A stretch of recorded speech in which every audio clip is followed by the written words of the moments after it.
Hey guys, welcome back to my channel. It's your girl Khadijah and I'm back with another video. Oh my god. Alright, so it's a lot that we have to talk about. It's a lot that we have to discuss. So my name's Khadijah for those of you who are new, and then for those of you who are returning back to get a little bit more of me, welcome back. And I just want to say thank you guys for supporting me. When I wasn't uploading, it's not like me for me to take a month off. I took my channel serious in May of 2020, and ever since then I've been pretty much consistent. So let me explain why your girl was gone, because that's why we're here. We want to know where you been, sis. I'm gonna tell you, just calm down. I got this. Okay, so October 1st, I pretty much took a break from social media. What I did was I started my 30-day social media fast. So if you know me, even if you don't know me, I'm gonna let you know.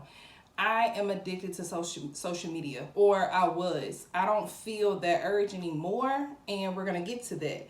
So before I started my fast, before I started my fast, morning, noon, night, any second, any time of the day, my phone is in my hand. I'm scrolling. I'm checking every social media, which is Facebook, Instagram, Snapchat, TikTok, and YouTube. Those were my main ones that I had in rotation. So, oh, and excuse me for talking with my hands. I be trying not to talk with my hands, but it's hard. So excuse that. So today I want to discuss, the things that I went through with that social media fast, why it was important for me to do that, why I initiated that. So yeah, let's get right into it. Okay, so October 1st, I started my social media fast. The reason why I did it was because I am on my, spiritual journey. I want to be able to hear God better, and I want to have a better relationship with him. So last year I read the Bible. Not pretty much, I did it. I read the Bible from beginning to end, and a lot of people would tell me like, I think you should start in the middle. I think you should start here. I think you should start here. But this is my personal journey, so I had to do what, my spirit was telling me to do, what God was telling me to do, which was start from the beginning for it to all make sense. Now that I've read the Bible from front to end, I feel like if I would have just jumped in the middle, I wouldn't have known what was going on. So I am very appreciative and thankful and blessed that I was able to hear that voice tell me start from the beginning. So that's what I did. So ever since then, I've always wanted to grow spiritually. So when I met my husband, he's very spiritual. So he pretty much helps me with that. And he still does now, because there's some things I don't understand. And he's able to discern and decipher certain things, a lot of things pretty much.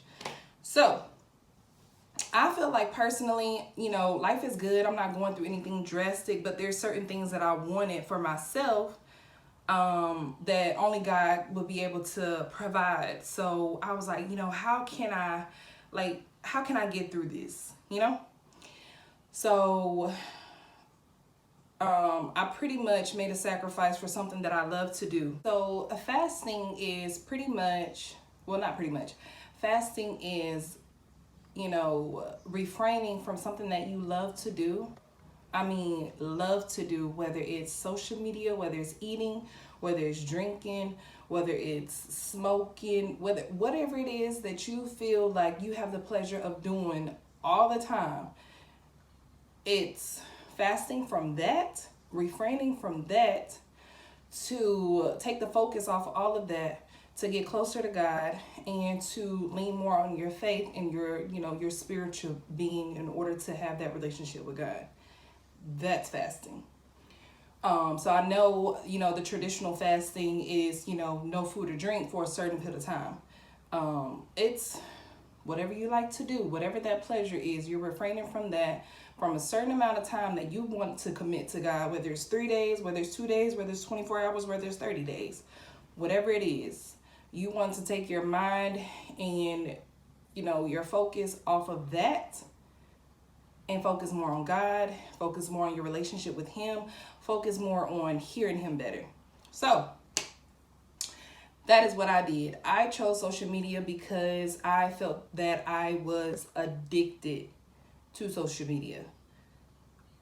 I was on social media all day, there will be times where I would sit in my car for 30 minutes, maybe even an hour, just scrolling because I get stuck. I do that any time of the day. Like, my focus just mainly goes on social media. And, your mind just get wrapped up into doing that. It takes 21 days to form a habit. So, I was doing that every single day. Like, I would just indulge in it. And it just, it's not healthy. So the reason why I decided to do the fast was because I wanted to be able to hear God.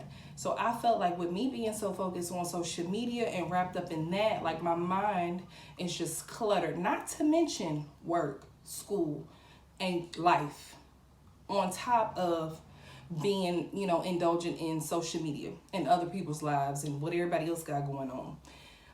So I just felt like I couldn't hear Him. I wanted to, deepen my relationship with Him. I wanted to be able to connect with Him, on another level. So I felt the need to sacrifice something that I love so much in order to have that relationship with Him. So that's why I fast. Lord, it was so hard. It was very, very, very, very, very, very hard. It was one of the hardest things that I had to do. So that fast taught me a lot about myself. The first thing that fast taught me was that I was addicted to social media. I want to say the second week of my fast, that's when I started. No, it was the first week. The end of the first week, almost second week. It was that weekend. I was going through withdrawals. My husband came home and he was watching, I want to say he was watching the game, or he just had the TV on. And usually we watch TV together. We watch TV together, like we watch our shows. I'll watch the game with him, even though I don't know what in the world is going on, but that's just what I would do with him. And so, that was our time. So he came home one weekend, he was doing that, and I just couldn't take it. I was just struggling. So I had to come out of the room with him, and I had to come in the living room, and I was trying to read my Bible, because when you're fasting, you want to feed your spirit, whether you're listening to a spiritual podcast, whether you're reading the Bible, whether you're doing something. Mind you, my fast consisted of no TV, no social media at all. So anything that I could indulge in, I cut it off. So with TV, it's entertainment.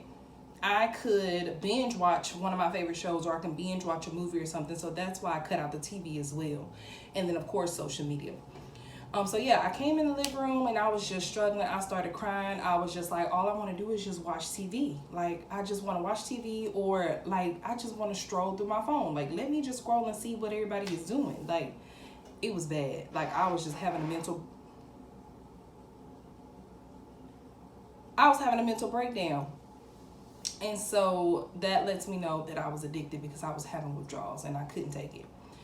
The second thing that fast taught me was, while on the fast, I was able to focus more. My mind was more clear. I was able to think. Like, I had a sharp mind. And the biggest thing was time management.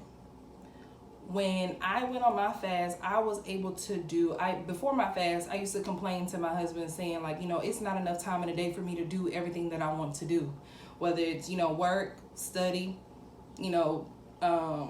cook, clean, and, make videos, DoorDash if I wanted to. Like, I wasn't DoorDashing before, but yes. I didn't have time. I felt like it was not enough time in the day. So when I started fasting and just omitting the social media, because that took up hours of my day, just strolling, Like, you know how much time I wasted doing that? So yes, I was at time management. It helped me with that. And discipline. I was able to discipline myself. I would wake up in the morning. Before I got up, I would pray.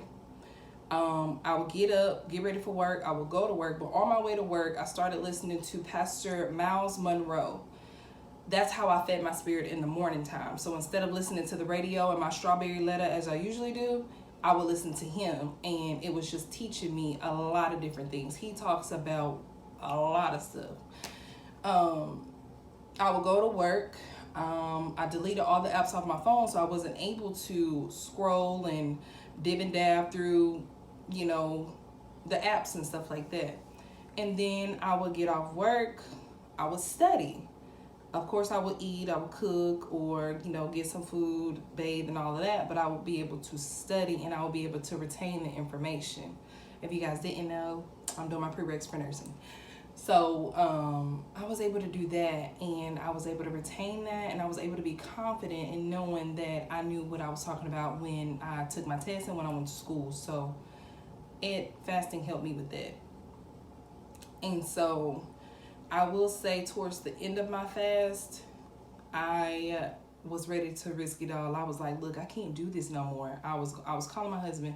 So nobody knew I was fasting. Like I wasn't able to, the Bible tells you not to announce that you're fasting, because it's supposed to be just, you and God, just one-on-one with you guys. Like, he doesn't want the devil or anybody to deter you from your goal and your commitment. And also, he didn't want the devil to have room to take glory over the things that he was doing. So if I told anybody that I was fasting and this is what I'm fasting for, then the devil would try to come in and try to give me what I'm asking for during my fast and take all the glory for it, when all in all, it was the Most High who provided those things for me and who helped me, or who, pushed me to complete my goals and, whatever I asked for. So yeah. So at the end, towards the end, I was just ready to risk it all. And I was like, I can't do this no more. Like, I'm ready to break my fast. I think I had like 2 weeks left, a week or two left. And I was like, I can't. I'm just ready to get back on social media. I'm ready to start making videos. I'm ready to do, just do what I want to do. I was so worried about my YouTube. I was like, how am I, like, I just got monetized and, I'm getting these subscribers daily. I'm like, if I take a month off, they're going to forget about me. They're not going to remember me. They just, the money's not going to be there. I was just worried about the wrong thing. And I just had to say to myself, like, girl, he is the one who gave you this gift to sit here and talk to people. He is the one who gave you the gift to show these people what you can do. He is the one who created all of this. He's the reason why you have the phone that you're recording on. He is the reason why your videos is getting pushed out to these people all over the world that you don't know. He is the reason for every single thing. So why are you questioning that? He's way more important than to be worried about this. He provided this. He can also take it away. So I just had to put that in my mind. Like, you're worried about the wrong thing. You sit here, you complete this task, you complete this commitment that you did, that you said you was going to do for him, and he's going to take care of the rest, So that's what I did. I just had to get that out of my mind. And I was like, these people going to be here. And lo and behold, I come back and I got new subscribers. So I had nothing to worry about. It took for my husband to speak life into me and bring me back to the reason that I was doing this. And it kind of scared me because he made some valid points. And, like, if you can't sacrifice this one thing for God, if you can't complete this one task, like, you chose to make this commitment to do this fast. Nobody put a gun to your head. Nobody forced you. You decided to make this commitment to him, and you need to stick it out. Whatever you set between you and him, you need to complete that. And if you can't do that for the Most High, then, I don't know. And he of course, he said a lot more other stuff, but yeah, he pretty much, he dug me out of that. And I was able to, cry out and, just apologize for even doubting myself, for even doubting God. And just, I didn't want to let him down, So I was like, okay, I'm not going to break my fast. I cried out. And, during that, the devil, he has a way of, playing mind games with you. He has a way of, attacking you. He doesn't want you to receive nothing that you set out, that you requested from God. Like, he don't want you to receive your blessings. He don't want you to get to that good thing that God promised you. So he's going to try any and everything to interfere with that if you let him. So my thing was, whenever I felt like my mind was being attacked by him, like, I would just rebuke him in any way, shape, or form. Like, Satan, you don't belong here. I rebuke you in the name of Jesus. Like, you got to go. Like, you are not welcome here. You got to go. And when I would say that out loud, or to myself, but I would say it out loud, I felt better. The more and more that I would say that, I felt so much better. And I was like, okay, God, I can do this. And, I was just pray for strength and just, I could do this. I got this. So that's how I was able to get through that. And that was pretty much it. So this fast was very important to me. And even during my fast, the intentions and goals that I set, some of those things, he granted those to me during my fast. Now I just ended my fast yesterday. 2 days ago. I did 30 days. Everybody's spiritual journey is different. So whatever God is speaking to you, whatever he's saying to your spirit, you have to, act on it and move on it and just, do that. We all have a purpose here. So if you don't know your purpose, I strongly suggest you do some digging. There's a reason why we're here, and being on this earth and being in this world without knowing what it is that you're supposed to do is the scariest thing. Like, you're just waking up, going on about your day, and you don't know why you're here. You don't know what it is that God chose you to be here for. Like, what are you doing here? What is it that you're supposed to be doing? So those are one of the things that I had to ask. What was my purpose? What was my gift? What is it that you need me to do here? I feel like I can hear him more. I'm learning a lot about myself. I'm learning a lot about the spiritual journey, and I'm just taking it day by day. And that's my advice as well. Is just take it day by day. Yeah. Hopefully I didn't miss anything, because I just did this off the head, but I just had to let y'all know why I wasn't active. So yeah. So I will let you guys know. I will be back being consistent. I will start posting hopefully 2 times out the week, if not at least once a week. And yeah, I have a lot in store for you guys, so I'm excited. The holidays is coming up, so Vlogmas, y'all already know. So thank you guys for watching. If you have any questions, drop them down below. Don't forget to like, comment, and subscribe, and I'll see you guys in my next video.